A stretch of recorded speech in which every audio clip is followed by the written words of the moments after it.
શું તમે પણ આ વર્ષે પરિવાર સાથે ચારધામ યાત્રાએ જવાનું વિચારી રહ્યા છો? તો તમારા માટે ખૂબ જ અગત્યના સમાચાર છે. ઉત્તરાખંડ સરકાર દ્વારા ચારધામ યાત્રા માટેનું ઓનલાઈન રજિસ્ટ્રેશન આજથી એટલે કે 6 માર્ચથી સવારે 7 વાગ્યાથી શરૂ કરી દેવાયું છે. અને હા, યાત્રા પર આવતા દરેક શ્રદ્ધાળુઓ માટે આ રજિસ્ટ્રેશન કરાવવું ફરજિયાત છે.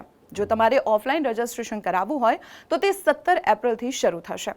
અને તમને જણાવી દઈએ કે 19 એપ્રિલથી ચારધામ યાત્રાનું વિધિવત પ્રારંભ થઈ રહ્યું છે, જેમાં 22 એપ્રિલે બાબા કેદારનાથના અને 23 એપ્રિલે બદ્રીનાથ ધામના કપાટ દર્શન માટે ખુલી જશે.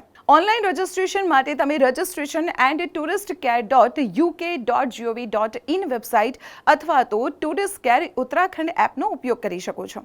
રજિસ્ટ્રેશન માટે ભારતીય નાગરિકોએ આધાર કાર્ડ આપવું ફરજિયાત છે. ઓફલાઈન રજિસ્ટ્રેશન ઋષિકેશ, હરિદ્વાર અને વિકાસનગરના કાઉન્ટર પરથી થઈ શકશે.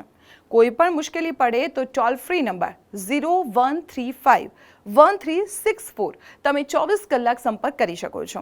તો રાહ કોની જુઓ છો? હમણાં જ આ વિડીયો તમારા એ ગ્રુપમાં અને મિત્રોને શેર કરો જેમની સાથે તમે યાત્રા પર જવા માંગો છો. તો આવી જ મહત્વની ઇન્ફોર્મેશન માટે જોતા રહો સંદેશ ડિજિટલ.